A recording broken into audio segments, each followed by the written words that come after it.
folks. Welcome back to Heard It on the X, the East Coast premier music talk show. We're going to go right to the phones right now. We have a very special guest on the phone. Dan, you there? I'm here. Hey, of course, we're talking to Dan Adair, drummer from Nickleback. How you doing? I'm doing great, man. I just got home after 2 months and having a coffee with my family. It's fantastic. Yeah, you guys wrapped up a pretty extensive tour just a few days ago. You guys were on the road for months.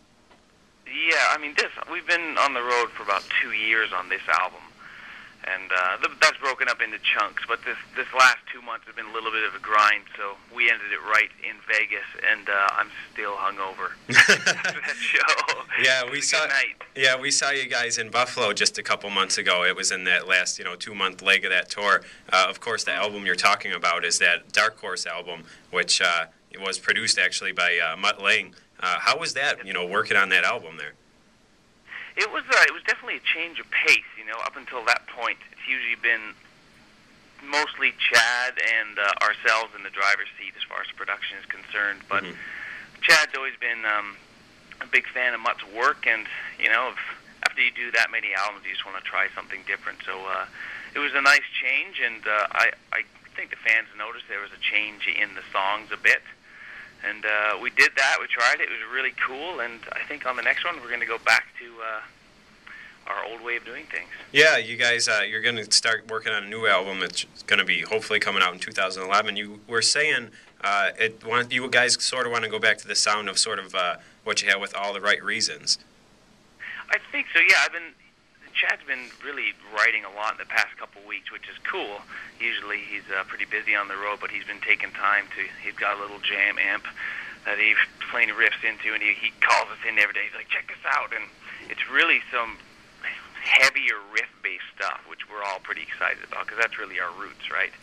So I'm sure there'll be a ballad or two in there, and Chad is by nature a very melodic guy, but I think the underlying tones will be a little bit heavier and, a little back to that All the Right Reasons / Long Road kind of feel. Yeah, and that whole sort of All the Right Reasons, that whole album was a huge hit. You guys had 5 top 20 singles just off that album.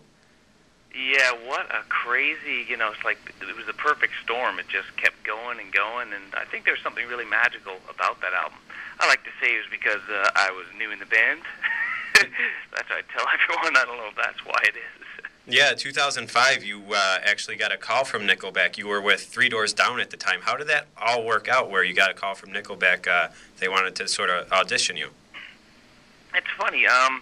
Back in '99, my original band in Vancouver called, I don't know if you've heard of them, we were called New Big Shoes. I bet you didn't hear of us. We'd actually opened up for Nickleback, and I'd met the guys then, and we're all Vancouver boys, so we kind of see each other here and there. And then I got the Three Doors Down gig, and about 3 years later, we did a co-headlining tour with Nickleback. So I got a chance to get reacquainted with the guys.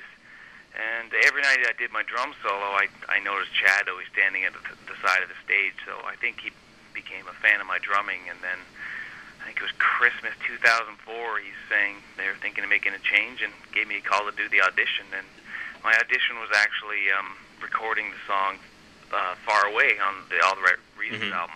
We thought it was going to be a pre-production. No one knew we were going to do any keeper stuff, but it ended up being on the album, and that was it. Yeah, I know.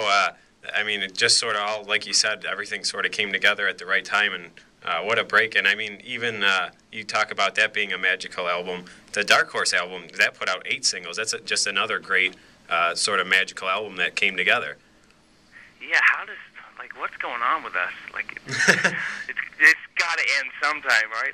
Let's hope it doesn't. But I know we've got a good touring base, and we can tour forever. That's great. But you always want to stay relevant and hopefully put out stuff that your fans continue to like, and you continue to reach out to new people. So that will be the challenge on this next album. Hopefully everyone's not Nickelbacked out, and we can keep it fresh enough to keep people interested.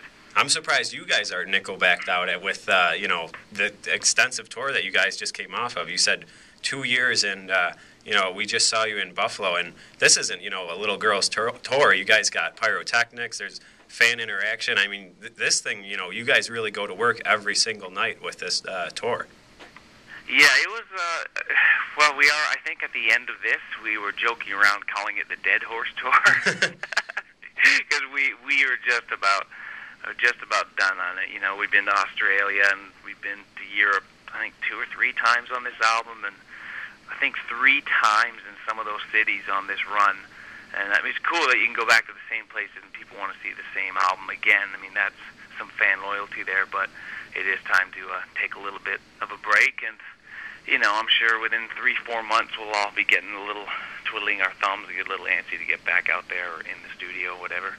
Yeah, and it's really an ode to you guys as well that you can go back to the same city, you know, multiple times with the same album tour, and people want to see you. That's an ode to the show that you guys put on and, you know, the music that you guys play night in and night out.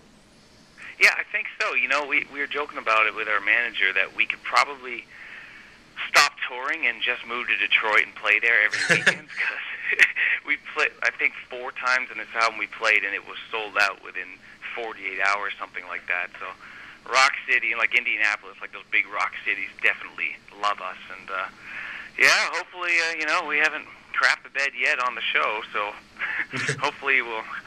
But you're right, I think it is a good... That's really due to Chad. Chad wants to keep the big production, the big rock alive. You know, not a lot of bands are doing that anymore with all the pyro and his banter on stage it just keeps everyone in a very party state of mind, and it's like being when you're at his house and he's the same way. He's a good host, and I think that's what really makes people want to come back and get more of that. Yeah, the show really did have that feel of, you know, you guys hosting us, especially Chad, with, like you said, the banter and all the, you know, fan interaction that you guys have. It's very, very cool to see a band that still does that. And, I mean, even the show starts with 5 quick, what is it, like cannon shots almost, and you get everybody everyone spills their beer and yeah, that's really sort of what happened. You know, it's just sitting there, you're in the dark, and all of a sudden there's like 5 shots. It sounds like there's a cannon going off in the arena, and you got everybody's attention right from the beginning. We actually have a camera under the stage where it's on the crowd. It's so funny. And everybody jumps. People like jumping out of their seats and beers flying everywhere. It's kind of a cruel trick, but. Hey, it gets everybody's attention, and I mean, I was there, and you know, looking around, everybody was, you know, picking up the stuff they dropped, and it's definitely a great way to start a show.